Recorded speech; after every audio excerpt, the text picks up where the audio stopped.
Capítulo 5. A psicanálise. Se fosse preciso concentrar em uma palavra a descoberta freudiana, essa palavra seria incontestavelmente inconsciente. Freud. As teorias científicas surgem influenciadas pelas condições da vida social, nos seus aspectos econômicos, políticos, culturais e etc. São produtos históricos criados por homens concretos que vivem o seu tempo e contribuem ou alteram radicalmente o desenvolvimento do conhecimento. Freud, nascido em 1856, o ano da sua morte foi em 1939, foi um médico vienense que alterou radicalmente o modo de pensar a vida psíquica.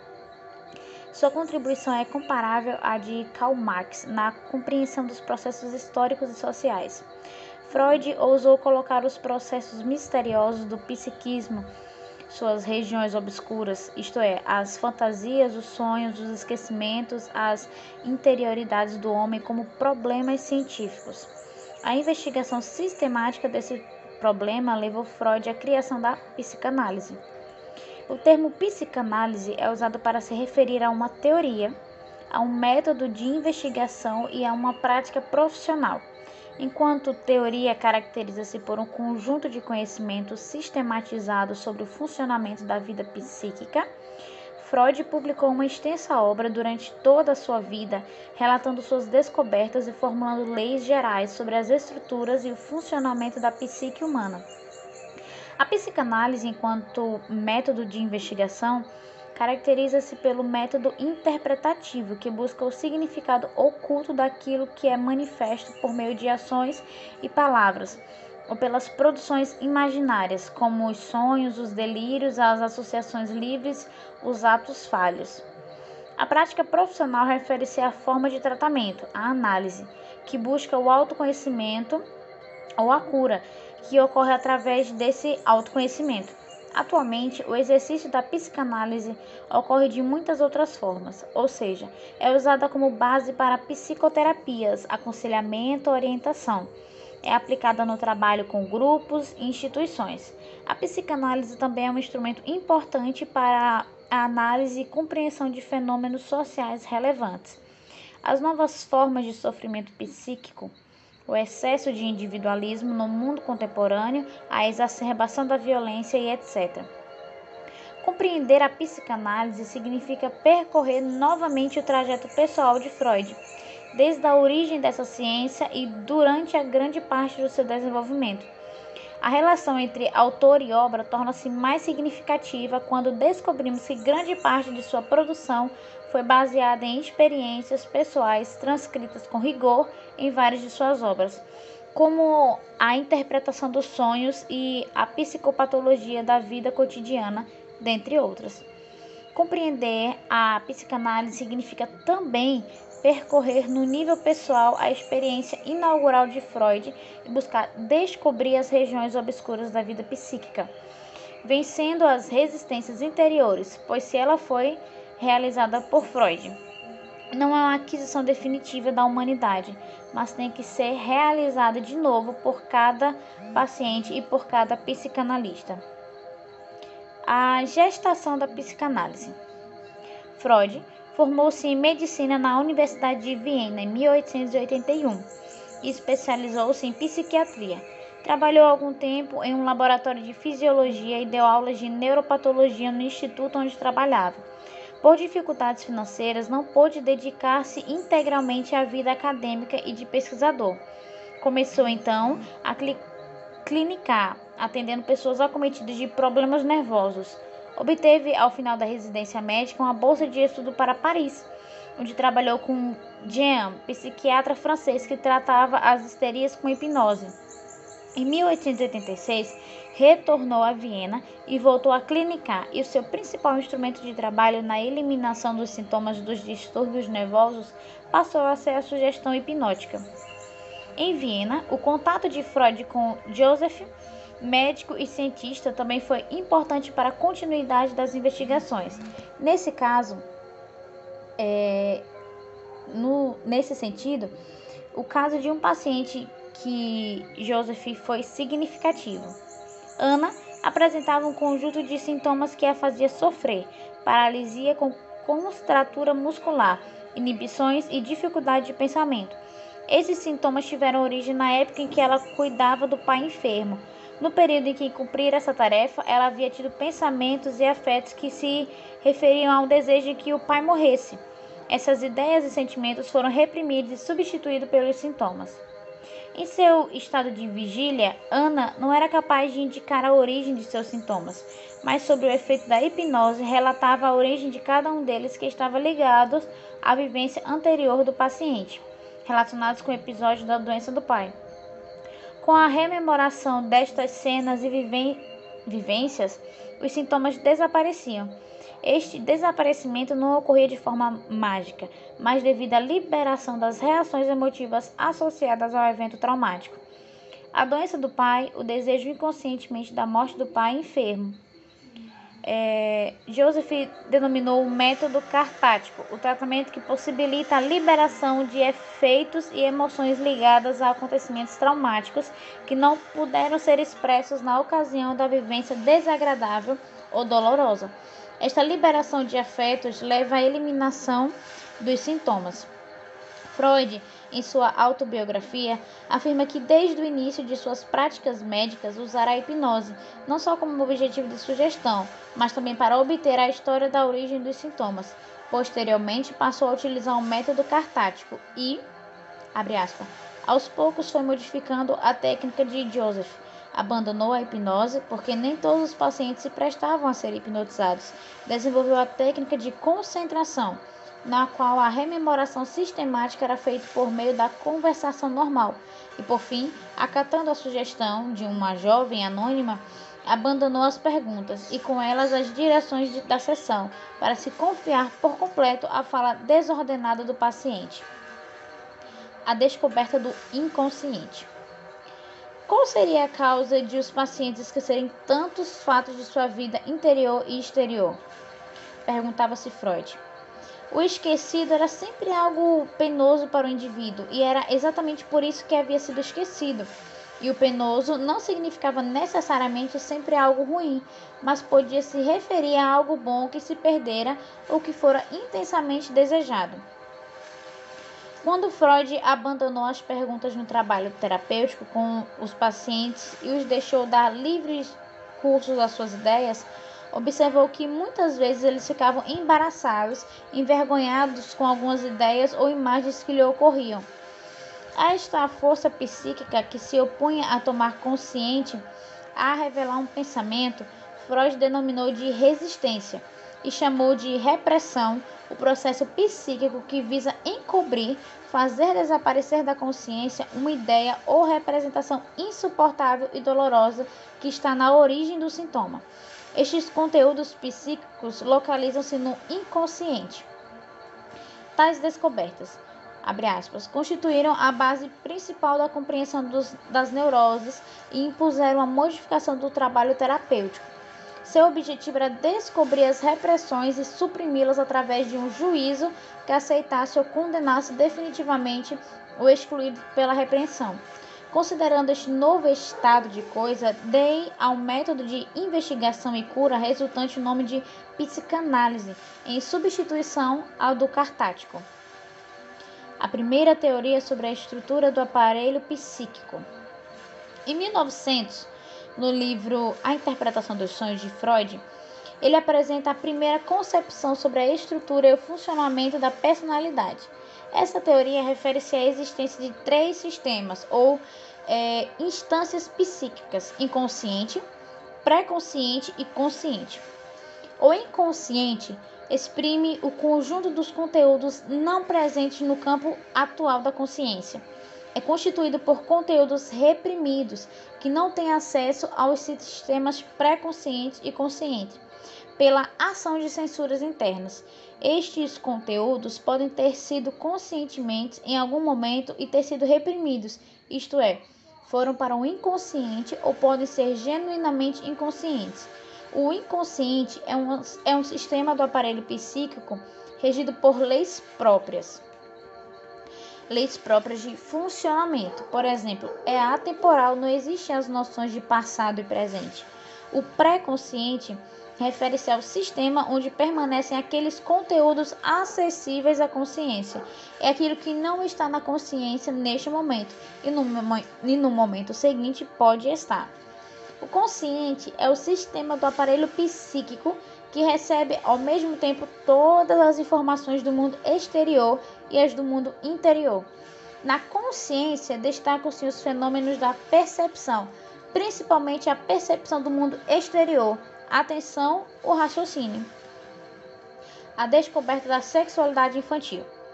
Freud, em suas investigações nas práticas clínicas sobre as causas e o funcionamento das neuroses, descobriu que a maioria de pensamentos e desejos reprimidos referiam-se a conflitos de ordem sexual localizados nos primeiros anos de sua vida dos indivíduos, isto é, que na vida infantil estavam as experiências de caráter traumático reprimidas que se configuram com a origem dos sintomas atuais, e confirmava-se desta forma que as ocorrências deste período de vida deixavam marcas profundas na estruturação da pessoa.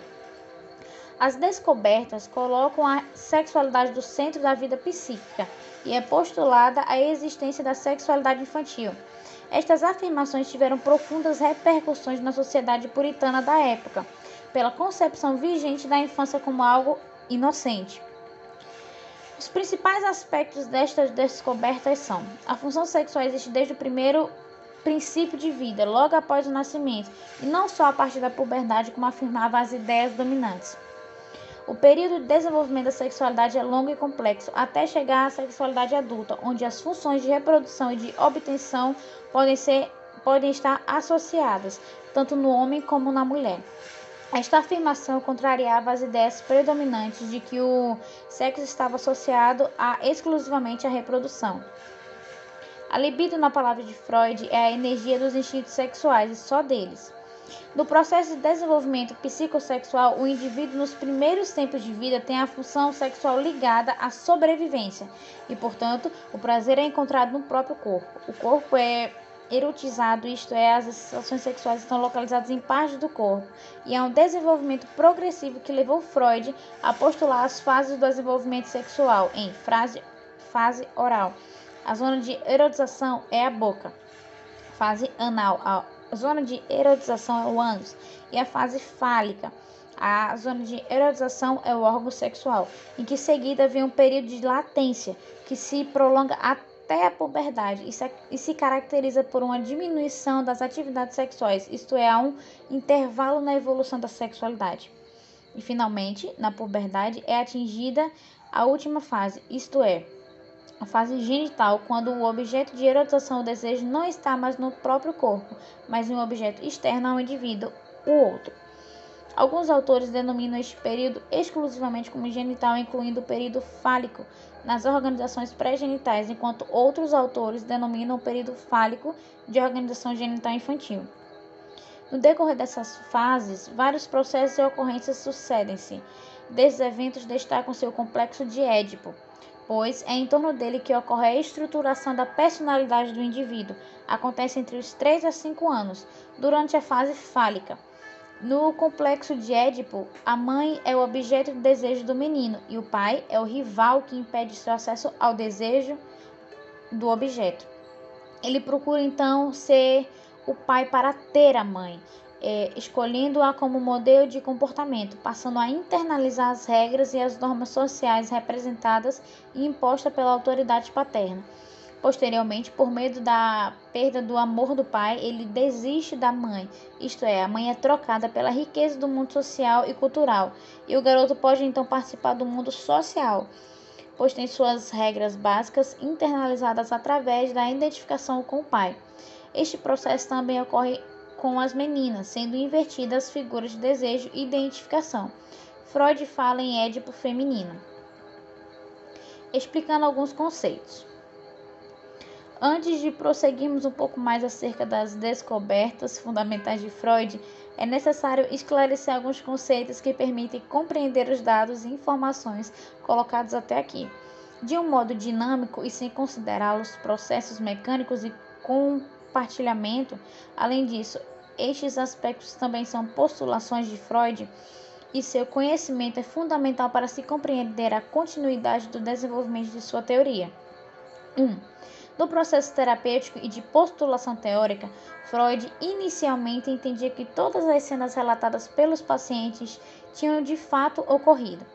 Posteriormente, descobriu que poderiam ter sido imaginadas, mas com a mesma força e consequência de uma situação real. Aquilo que, para o indivíduo, assume valor de realidade é a realidade psíquica. E é isso que importa, mesmo que não corresponda à realidade objetiva. 2. O funcionamento psíquico é concebido a partir de 3 pontos de vista. O econômico, existe uma quantidade de energia que alimenta os processos psíquicos. O tópico, o aparelho psíquico é constituído de um número de sistemas que são diferenciados quanto à sua natureza e o modo de funcionamento, o que permite considerá-lo como lugar psíquico. E o dinâmico, no interior do psiquismo existem forças que entram em conflito e estão permanentemente ativas. A origem dessas forças é a pulsão. Compreender os processos e fenômenos psíquicos é considerar os 3 pontos de vista simultaneamente. A pulsão refere-se a um estado de tensão que busca através de um objeto a supressão deste estado. Eros é a pulsão de vida e abrange as pulsões sexuais e as de autoconservação. Thanatos é a pulsão de morte, pode ser autodestrutiva ou estar dirigida para fora e se manifestar como pulsão agressiva ou destrutiva. Sintoma. Na teoria psicanalítica, é uma produção, quer ser um comportamento, quer ser um pensamento, resultante de um conflito psíquico entre o desejo e os mecanismos de defesa. O sintoma, ao mesmo tempo, se sinaliza, busca encobrir um conflito, substituir a satisfação do desejo. Ele é ou pode ser o ponto de partida da investigação psicanalítica na tentativa de descobrir os processos psíquicos encobertos que determinam sua formação. Os sintomas de Ana eram o de paralisia e os distúrbios do pensamento. Hoje, o sintoma da colega da sala de aula é recuar-se a comer. A segunda teoria do aparelho psíquico. Entre 1920 e 1923, Freud remodela a teoria do aparelho psíquico e introduz os conceitos de id, ego e superego para referir-se aos 3 sistemas de personalidade. O id constitui o reservatório da energia psíquica, é onde se localizam as pulsões, a de vida e a de morte. As características atribuídas ao sistema inconsciente na primeira teoria são, nesta teoria, atribuídos ao id. É regido pelo princípio do prazer.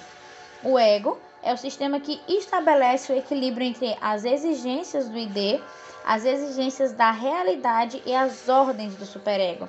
Procura dar conta dos interesses da pessoa. É regido pelo princípio da realidade que, com o princípio do prazer, rege o funcionamento psíquico. É um regulador, na medida em que altera o princípio do prazer para buscar a satisfação, considerando as condições objetivas da realidade. Neste sentido, a busca do prazer pode ser substituída pelo evitamento do desprazer. As funções básicas do ego são percepção, memória, sentimento e pensamento. O superego origina-se como complexo de Édipo, a partir da internalização das proibições, dos limites e da autoridade. A moral, os ideais são funções do superego. O conteúdo do superego refere-se a exigências sociais e culturais. Para compreender a constituição desta infância, o superego é necessário introduzir a ideia de sentimento de culpa. Neste estado, o indivíduo sente-se culpado por alguma coisa que fez errada, o que parece óbvio, ou que não fez e desejou ter feito, alguma coisa considerada má pelo ego, mas não necessariamente perigosa ou prejudicial. Pode, pelo contrário, ter sido muito desejada. Por que então é considerada má? Porque alguém importante para ele, como o pai, por exemplo, pode puni-lo por isso. E a principal punição é a perda do amor e do cuidado destas figuras de autoridade. Portanto, por medo dessa perda, deve-se evitar fazer ou desejar fazer a coisa má, mas o desejo continua e por isso existe a culpa. Uma mudança importante acontece quando esta autoridade externa é internalizada pelo indivíduo. Ninguém mais precisa lhe dizer não.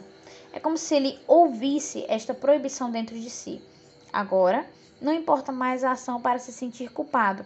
O pensamento, o desejo de fazer algo mal se encarregam disso. E não há como esconder de si mesmo este desejo pelo proibido. Com isso, o mal-estar instala-se definitivamente no interior do indivíduo. A função de autoridade sobre o indivíduo será realizada permanentemente pelo superego. É importante lembrar aqui que, para a psicanálise, o sentimento de culpa origina-se na passagem pelo complexo de Édipo. O ego e, posteriormente, o superego são diferenciados do id, o que demonstra uma interdependência entre esses três sistemas, retirando a ideia de sistemas separados. O id refere-se ao inconsciente, mas o ego e o superego têm também aspectos ou partes inconscientes.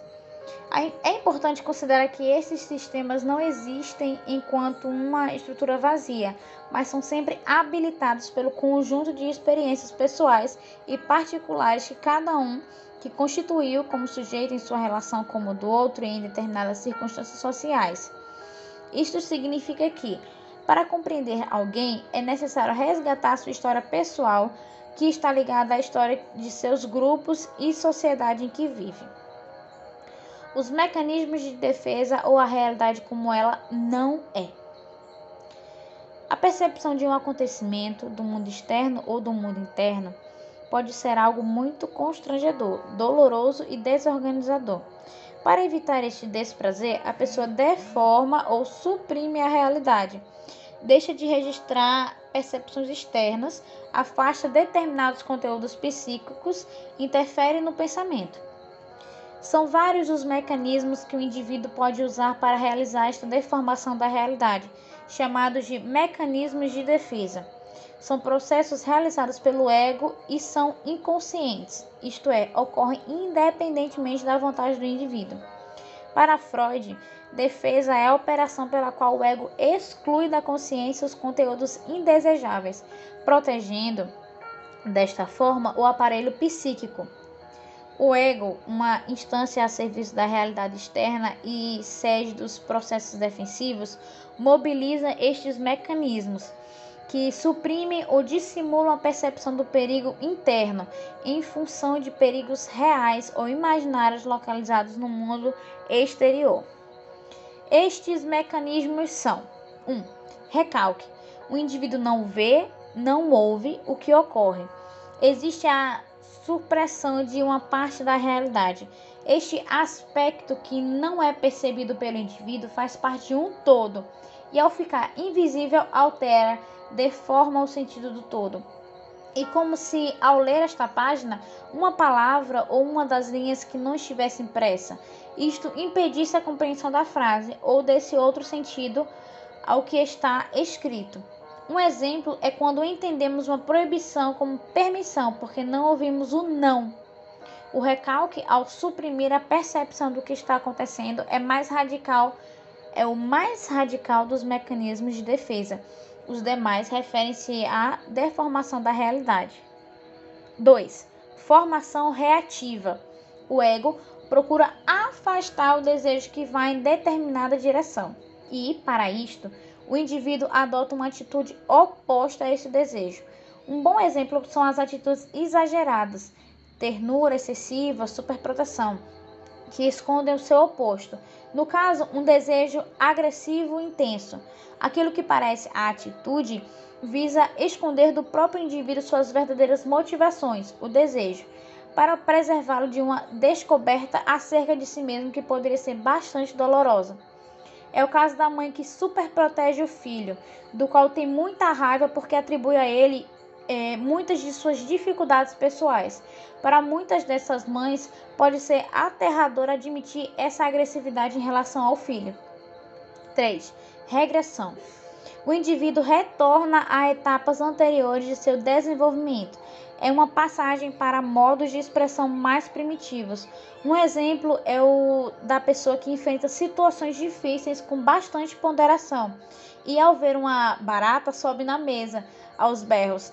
Com certeza, não é só a barata que ela vê. 4. Projeção. É uma confluência das distorções do mundo externo e interno. O indivíduo localiza, ou seja, ele projeta algo de si no mundo externo e não percebe aquilo que foi projetado como algo seu, que considera indesejável. É um mecanismo de uso frequente e observável na vida cotidiana. Um exemplo é um jovem que critica os colegas por serem extremamente competitivos e não se dar conta de que também é, às vezes até mais que os colegas. 5. Racionalização. O indivíduo constrói uma argumentação intelectualmente convincente e aceitável que justifica os estados deformados da consciência. Isto é, uma defesa que justifica as outras. Portanto, na racionalização, o ego coloca a razão a serviço do irracional e utiliza para isso o material fornecido pela cultura ou mesmo pelo saber científico. 2 exemplos. O pudor excessivo, formação reativa, justificado com argumentos morais, e as justificativas ideológicas para o impulso destrutivos que eclodem na guerra, no preconceito e na defesa da pena de morte. Além destes mecanismos de defesa do ego, existem outros: denegação, identificação, isolamento, anulação retroativa, inversão e retorno de si mesmo. Todos nós os utilizamos em nossa vida cotidiana, isto é, deformamos a realidade para nos defender de perigos internos ou externos, reais ou imaginários. O uso destes mecanismos não é em si patológico, contudo distorce a realidade e só o seu desvendamento pode nos fazer superar esta falsa consciência, ou melhor, ver a realidade como ela é. A psicanálise. Aplicações e contribuições sociais. A característica essencial do trabalho psicanalítico é o deciframento do inconsciente e a integração de seus conteúdos na consciência. Isto porque são estes conteúdos desconhecidos e inconscientes que determinam em grande parte a conduta dos homens e dos grupos, as dificuldades para viver, o mal-estar, o sofrimento. A finalidade deste trabalho investigativo é o autoconhecimento, que possibilita lidar com o sofrimento, criar mecanismos de superação das dificuldades, dos conflitos e dos submetimentos em direção à produção humana mais autônoma, criativa e gratificante de cada indivíduo, dos grupos, das instituições. Nesta tarefa, muitas vezes bastante desejadas pelo paciente, é necessário que o psicanalista ajude a desmontar pacientemente as resistências inconscientes que obstaculizam a passagem dos conteúdos inconscientes para a consciência. A repreensão social, a ideia da psicanálise, ainda é bastante estereotipada em nosso meio. Associamos a psicanálise como divã, com o trabalho de consultórios excessivamente longo e só possível para as pessoas de alto poder aquisitivo. Esta ideia correspondeu duramente muito tempo à prática nesta área que se restringia exclusivamente ao consultório. Contudo, há várias décadas é possível constatar a contribuição da psicanálise e dos psicanalistas em várias áreas da saúde mental. Historicamente, é importante lembrar a contribuição do psiquiatra e psicanalista Winnicott, cujos programas radiofônicos transmitidos na Europa durante a Segunda Guerra Mundial orientavam os pais nas criações do filho, ou a contribuição da Anna Freud para a educação e, mais recentemente, as contribuições de François Dolto e do Mamoni para o trabalho com crianças e adolescentes em instituições, hospitais, creches e abrigos. Atualmente, inclusive no Brasil, os psicanalistas estão debatendo o alcance social da prática clínica, visando torná-la acessível a amplos setores da sociedade.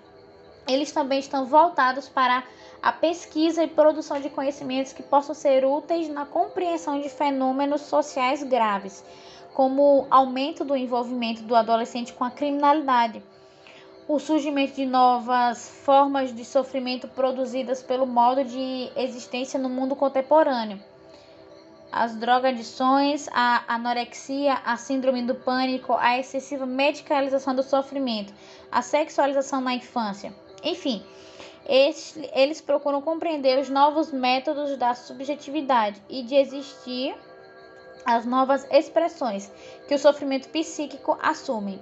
A partir destas compreensões e de suas observações, os psicanalistas tentam criar modalidades de interação no social que visam superar o mal-estar na civilização. Aliás, o próprio Freud, em várias de suas obras, como O Mal-Estar nas Civilizações, Reflexões para o Tempo de Guerra e Morte, coloca questões sociais e ainda atuais como objetivo de reflexão, ou seja, nos faz pensar e ver o que mais nos incomoda, a possibilidade constante de dissociação dos vínculos sociais. O método psicanalítico usado para desvendar o real, compreender o sintoma individual ou social e suas determinações é o interpretativo. No caso da análise individual, o material de trabalho do analista são os sonhos, as associações livres, os atos falhos, os esquecimentos, as substituições de palavra e etc. Em cada um desses caminhos de acesso ao inconsciente, o que vale é a história pessoal. Cada palavra, cada símbolo tem um significado particular de cada indivíduo, o qual só pode ser aprendido a partir de sua história, que é absolutamente única e singular. Por isso é o que se diz que cada nova situação realiza-se novamente a experiência inaugurada por Freud no início do século XX. A experiência de tentar